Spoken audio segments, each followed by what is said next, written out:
దేవుడు ఎప్పుడు కూడా అన్యాయాన్ని అలా చూస్తూ ఊరుకోడు, సహించడు. నాకు తెలుసు అన్యాయం చేసినటువంటి ప్రతి వ్యక్తికి కూడా శిక్షిస్తాడు. మరి ఈరోజు చూస్తున్నాం గత 2 రోజులుగా రాష్ట్రంలో ప్రజాస్వామ్యం ఏ స్థాయిలో కూని అవుతా ఉంది.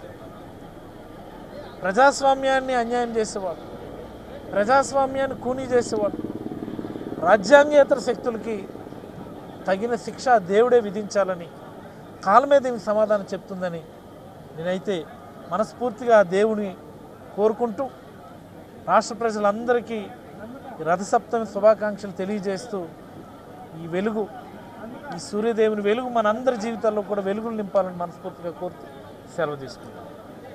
కేవలం ఏంటంటే ప్రయత్న లోపం మీద, నా దృష్టిలో ఇది ఖచ్చితంగా ఇది ప్రయత్న లోపం.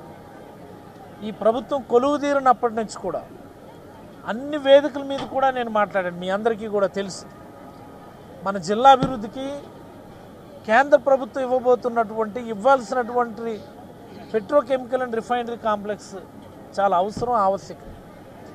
దానికి అవసరమైనటువంటి భూములు, దానికి అవసరమైనటువంటి మౌలిక వస్తువులు మన జిల్లాలో ఉన్న స్థాయిలో ఇతర జిల్లాలో లేవని నేనైతే భావిస్తాను.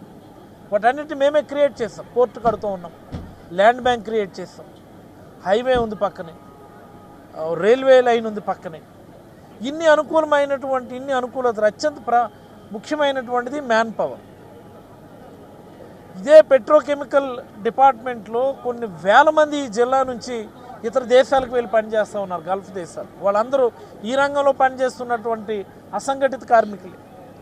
సో స్కిల్డ్ లేబర్ కూడా మన జిల్లాలో తక్షణ అవైలబిలిటీ ఉంది మనకి. కేవలం ప్రయత్న లోపం వల్ల మన జిల్లాకి ఇది రావడం లేదని నేనైతే భావిస్తాను. ఇది చాలా ఆవశ్యకమైనటువంటి మాటలు ఇవి.